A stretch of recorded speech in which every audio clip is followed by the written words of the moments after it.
There is within us human beings a lot of mental pain, a lot of anguish, a lot of dissatisfaction. And we try to overcome this by making our lives better. And in order to make our lives better, we search out things in the outside world, the world beyond our minds, the tangible world, hoping that once we have achieved these things, that anguish, that dissatisfaction, that angst, which seems to be perpetually there at some level or another, will disappear, dissipate. It doesn't. It doesn't. The search for the golden fleece, the legend, it's indicative of what we're all after. Some people call it success. And when they get the material, worldly successes, the acclaim, still the agitation, the dissatisfaction is there. So what is it? What's dissatisfied? It becomes clear, if you're a seeker after self-knowledge and self-understanding, that we are divided, seemingly, into two. There's the us that wants, and there's the us that knows I am. I am with nothing else added behind it. This is, of course, the real self. The other is identification with the contents of the mind, what we've built up about ourselves, what we believe ourselves to be. And from what we believe ourselves to be, in comparison with the outside world and others, feelings are created, emotional reactions. I'm not good enough, or I'm better than. What's this that's thinking along these lines? It's our ego self, our self-created self, the way we've interpreted the world as we've grown up and as we've added to this idea of self, not the real self at all, the self-image self. And this is what we need to understand, that we are not the mind. We are not the contents of the mind. We are not the feelings that arise from it. We're not our beliefs. So many of us believe that we are our beliefs until they're shattered in some way.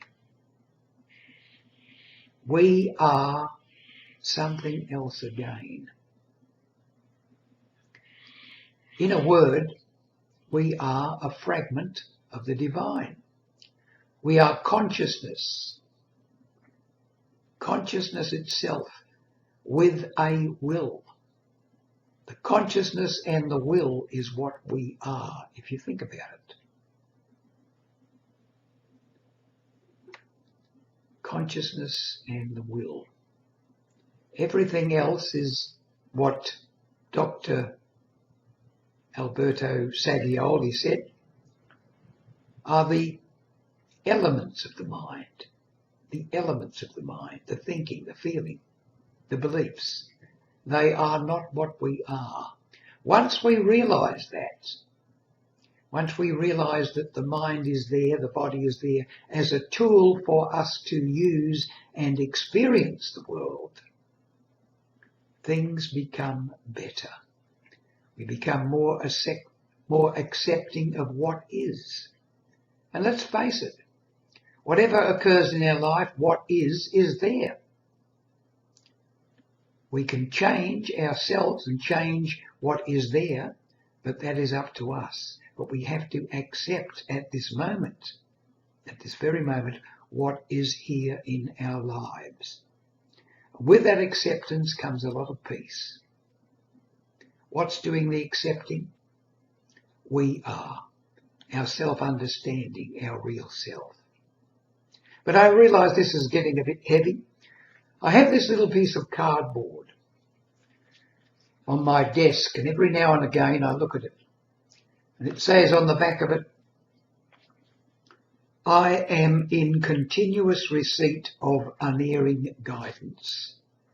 I am in continuous receipt of unerring guidance. All I've got to do is watch out for the signs. And when the signs occur, act on them.